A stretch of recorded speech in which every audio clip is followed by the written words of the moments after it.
नमस्ते दोस्तों, वेलकम है आपका दी अल्टीमेट ज्ञान राइज विद विजडम पर, जहां मिलती है आपको इंटरेस्टिंग और यूजफुल इंफॉर्मेशन सिंपल और शॉर्ट स्टाइल में। अगर आप नए हो तो सब्सक्राइब करना ना भूलना और बेल आइकॉन जरूर दबाओ ताकि कोई भी अमेजिंग अपडेट मिस ना हो जाए। तो आइए आरंभ करते हैं। आज हम एक बहुत ही रोचक और जरूरी विषय के बारे में पढ़ने जा रहे हैं, मोशंस ऑफ द अर्थ, यानी पृथ्वी की गतियां। आप सभी जानते हैं कि हम पृथ्वी पर रहते हैं, लेकिन क्या आपको पता है कि पृथ्वी कभी भी एक जगह स्थिर नहीं रहती?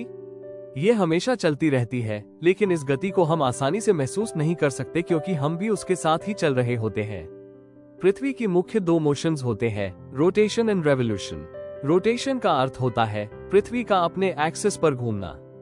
पृथ्वी एक इमेजिनरी रेखा के चारों ओर घूमती है जिसे हम एक्सिस कहते हैं। ये रेखा नॉर्थ एंड साउथ पोल्स को जोड़ती है। पृथ्वी एक बार अपने एक्सिस पर घूमने में लगभग 24 घंटे लेती है। इस एक चक्कर को हम अर्थ डे या दिन कहते हैं। जब पृथ्वी घूमती है तो उसका एक हिस्सा सूर्य की ओर होता है, वहां दिन होता है, और जो हिस्सा सूर्य से दूर होता है वहां रात होती है। इस प्रकार पृथ्वी का दिन और रात का कारण बनता है।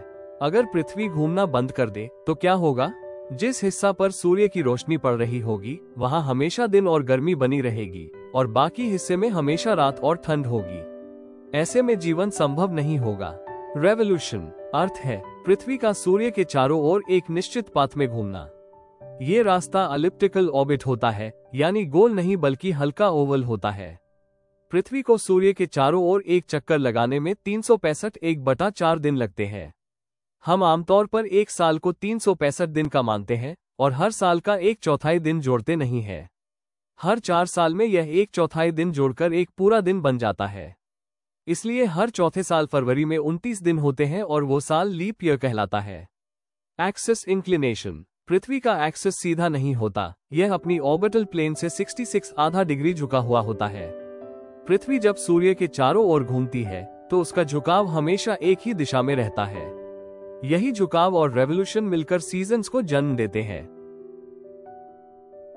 समर सोल्स्टिस 21 जून। इस दिन नॉर्दर्न हेमिस्फीयर सूर्य की ओर झुका होता है। सूरज की किरणें सीधे tropic of cancer 23.5 degree north latitude पर पड़ती है। यहाँ पर सबसे लंबा दिन और छोटी रात होती है। इस समय नॉर्दर्न हेमिस्फीयर में समर होती है। विंटर सोल्स्टिस 22 दिसंबर। इस दिन सदर्न हेमिस्फीयर सूर्य की ओर झुका होता है। किरणें सीधे tropic of capricorn 23.5 degree south latitude पर पड़ती है। अब यहाँ लंबे दिन और छोटी रात होती है, मतलब गर्मी साउथ में और सर्दी नॉर्थ में। एक्विनॉक्स 21 मार्च और 23 सितंबर। इन दोनों दिनों में सूर्य की किरणें सीधे इक्वेटर पर पड़ती है। इस समय पूरे पृथ्वी पर दिन और रात बराबर होते हैं। 21 मार्च को नॉर्थ हेमिस्फीयर में स्प्रिंग और सदर्न में ऑटम होता है। 23 सितंबर को यह उल्टा होता है, मतलब साउथ में स्प्रिंग एंड नॉर्दर्न हेमिस्फीयर में ऑटम। अर्थ पोल्स पर 6 महीने दिन और 6 महीने रात क्यों होती है? पृथ्वी का झुकाव और रेवोल्यूशन मिलकर यह स्थिति बनाते हैं कि जब कोई पोल सूर्य की ओर झुका होता है वहां लगातार 6 महीने दिन होता है। जब वही पोल सूर्य से दूर होता है वहां 6 महीने रात होती है।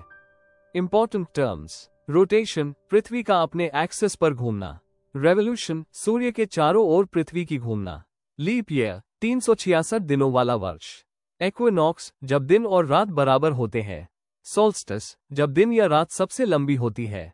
कंक्लूजन: तो बच्चों, आज हमने जाना कि पृथ्वी कभी भी स्थिर नहीं रहती। इसके रोटेशन से हमें दिन और रात मिलते हैं और इसके रेवोल्यूशन और झुकाव से हमें सीजन्स मिलते हैं। अगर यह गतियां ना होती तो जीवन संभव नहीं होता। इसलिए हमें अपने ग्रह पृथ्वी को और भी बेहतर समझने और संवारने की जरूरत है। Thank you. अगर वीडियो पसंद आया हो तो एक लाइक जरूर कर देना और कमेंट में बताओ आपका क्या थॉट है। चैनल को सब्सक्राइब करो और शेयर करो अपने दोस्तों के साथ। नॉलेज बढ़ाओ फन के साथ। मिलते हैं नेक्स्ट वीडियो में, तब तक के लिए stay curious and keep learning and follow the ultimate ज्ञान। Rise with wisdom.